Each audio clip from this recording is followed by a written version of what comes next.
Now, in continuation with the quantitative platelet disorders, let's look further into the video. First, we have thrombocytopenia. As I discussed earlier, that thrombocytopenia is a decrease in the platelet count below the lower normal value, that is 1.50 lakhs per cubic mm. So that is the definition of thrombocytopenia, and we have discussed about that.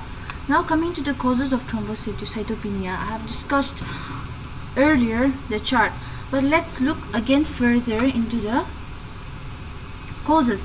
First, we have increased platelet destruction. So the most common cause of thrombocytopenia is an isolated finding, that is with normal hemoglobin and WBCs, is increased destruction of platelets that resulting in decreased platelet survival. Hence, increased destruction of platelets may be due to an autoimmune mediated or non-immune mediated mechanism. So for immune mediated thrombocytopenia, immune mediated platelet destruction results secondary to circulating antiplatelet antibodies, or less frequently due to attachment of immune complexes to platelets.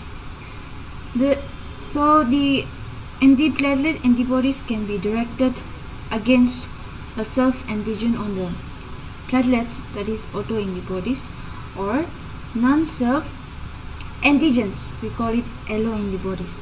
And the common antigenic targets of both autoantibodies and alloantibodies are the platelet membrane glycoprotein complexes GB2B3A and GB1B9. These complexes I have explained in the qualitative platelet disorders. So I want you to go back to the video and look into this. Now, coming to the autoimmune thrombocytopenia, we have primary or idiopathic thrombocytopenia and secondary thrombocytopenia. So for idiopathic thrombocytopenia, it occurs in the absence of unknown risk factors. So for ITP, there is another video, so please go and check that video also. Now, for secondary thrombocytopenia, we have systemic lupus erythematosus.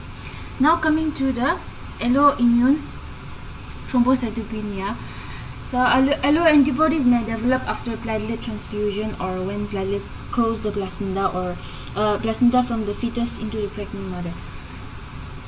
Now, the alloantibodies produced in the pregnant mother cannot cross the placenta and then cause thrombocytopenia in the fetus or in the neonate by a mechanism that is similar to erythroplastosis fetalis.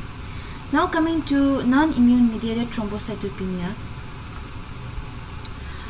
we have disseminated intravascular coagulation, thrombocytopenic purpura, and then mechanical destruction, and these are the other causes.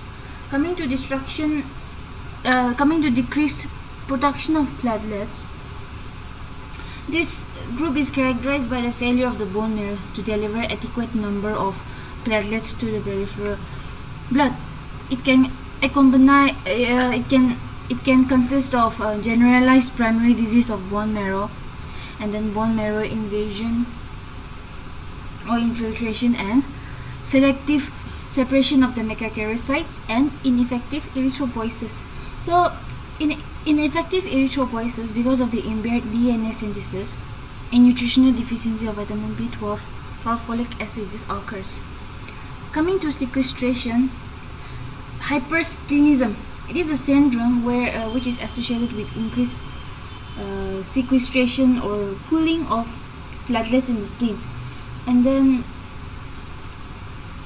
it can cause moderate thrombocytopenia, and when necessary, hypersplenic thrombocytopenia can be included by splenectomy. And then patients with marked splenomegaly, irrespective of the cause, show hypersplenism. And the causes of hypersplenism includes congestive splenomegaly, the portal hypertension, and then other lipid storage disorders. Now, coming to delusional Massive blood transfusion can cause dilutional thrombocytopenia, and the platelets are not viable in blood stored for more than 24 hours, and then transfusion of which replaces only plasma volume and then red cells, but not the platelets. So mild dilutional thrombocytopenia also occurs frequently during the third trimester of pregnancy. So that's all about the causes of thrombocytopenia. Now let's look into the clinical features of thrombocytopenia. So thrombocytopenia is an important cause of excessive or abnormal bleeding. So the sites of bleeding includes cutaneous bleeding. It may be in the form of pinpoint hemorrhages. We call it petechiae, and is prominent in the dependent parts where the capillary pressure is higher. And it may also present with ecchymosis, or often with a history of easy bruising and hemorrhages into the soft tissue following a minor trauma.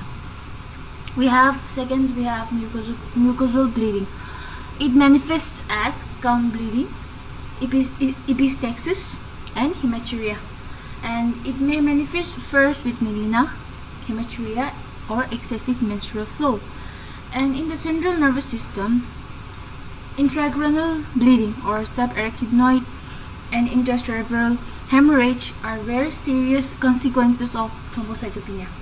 Now, with the severity of bleeding, it depends upon the platelet count, and the clinical symptoms of thrombocytopenia are usually not evident till the count falls below 50,000 per cubic mm. So when the platelet counts are in the range of 20,000 to 50,000 per cubic mm, bleeding usually begins immediately after trauma, that is post-traumatic bleeding. And then for spontaneous bleeding, it usually occurs when the count falls between 20,000 per cubic mm, and then presents as bleeding into the skin and the mucous membranes of the GIT, and then in the genitourinary tract. And thirdly, markedly decreased platelet count, that is lesser than 10,000 per cubic mm, can cause life-threatening intracranial bleeding. So bleeding due to thrombocytopenia alone is associated with prolonged bleeding time, normal prothrombin time, and then activated partial thromboplastin time, that we will look further as we go into this test. That is all about thrombocytopenia. Now let's look into the thrombocytosis. So thrombocytosis is a condition in which there is an excessive amount of platelets in the blood. And then thrombocytosis are of two types. We have the essential and the primary. We have primary or essential, or reactive or secondary.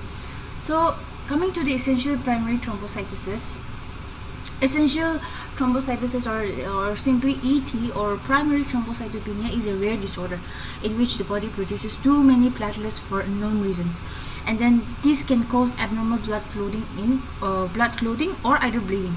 So the condition usually affects people in the middle age, although it can be seen in younger patients also, especially in women less than 40 years old, especially during the menstrual periods.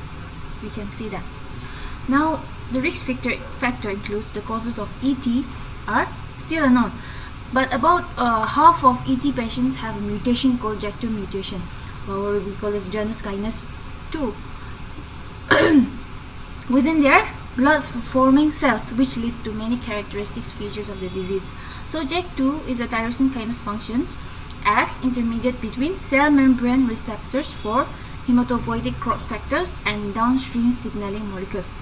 So the substitution at position V617F, it gets activated to JAK2 and then initiates cell signaling and activation even in absence of binding of growth factors to hematopoietic cells. So it is all about the JAK2. So very important factor that you have to keep in mind is the JAK2 mutation in essential thrombocytosis.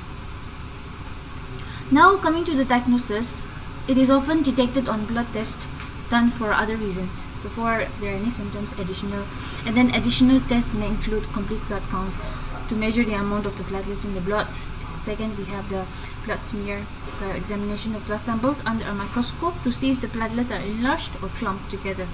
Coming to genetic testing to look for the mutations of JAK2 gene. So this is very important to keep in mind. And then bone marrow test, that the doctor may take a sample of the bone marrow fluid to study for abnormal cells, or of bone marrow tissue to study the number of large cells that produce platelets. So the 2017 WHO diagnostic criteria for essential thrombocythemia or thrombocytosis includes 4 major and 1 minor criteria.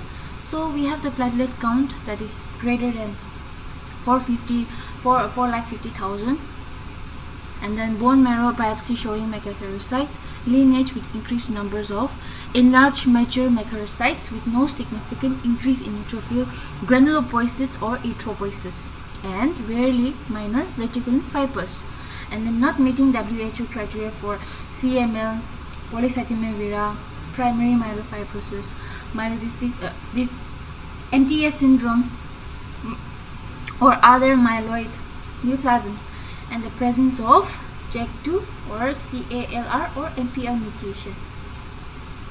So that is all about essential thrombocytosis. Now let's go to the reactive thrombocytosis or secondary thrombocytosis. So actually platelets are acute phase reactants. Therefore, platelet counts increase in response to various stimuli, including systemic infections, inflammatory conditions, bleeding, and then tumor.